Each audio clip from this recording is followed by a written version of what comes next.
भित्र नि जल्दो रहन्छ बाहिर मात्रै जल्दो रे नदीमा गएर म स्नान गर्न जान्छु भनेर आफ्नो पपिसै दुवैजना गए त बालक वैद्य त दोर्सिन नदीमा अनि त्यहाँ जाँदाखेरिमा एउटा बालक कन्या सानो कुमारी जस्तो देखिने 6 वर्षको मान्छे अगाडिपट्टि मरेको रहेछ बन्दोले घेरिएको छ अनि उसले छाती पिटी पिटी अलापको बिराप्छु रोइरहेछ कुमारीले रोएको देख्दाखेरिमा सारा रुख वृक्षसँग रोने गरी त्यस्तोसँग चाहिँ रोइरहेछ अनि त्यो लक्ष्मणा नाम गरेकी स्त्रीले के भन्छन् भने यिनी रुनुको कारण के हो किन रोए भनेर आफ्नो भुजङ्ग नाम गरेको दासपतिलाई उनले सोध्छन् कुलदानाम तु नादिराम दशेय विदारुणम हाम्रा पूर्वजोदेखि रहे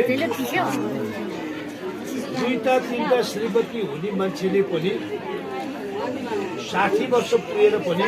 कुनै घरमा केही भयो भने अर्को विवाह गरे एउटा प्रचलन थियो र अनि 60 वर्षको मान्छेले 7 वर्षको कन्या बिहे गर्दा 17 वर्ष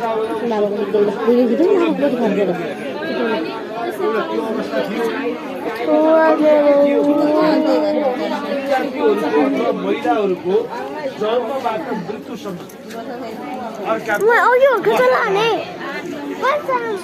अविवाहित बाबुको वंश बसमा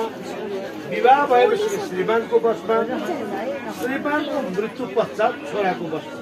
त्यहाँ बोल्यो भने खबरदार भन्यो अरर भर बस्छ अब 3टा सङ्कट अवस्था छ महिलाहरू एकदम भयानक सङ्कट अवस्था के हो भन्दा एउटा अव्य पुगेर विवाह हुन नपाए सङ्कट अवस्था अब त्योभन्दा पनि ठुलो अर्को अवस्था के हो भन्दा गर्भवती अहिलेको हस्पिटल छ पुर्याइदिइसक्यो भने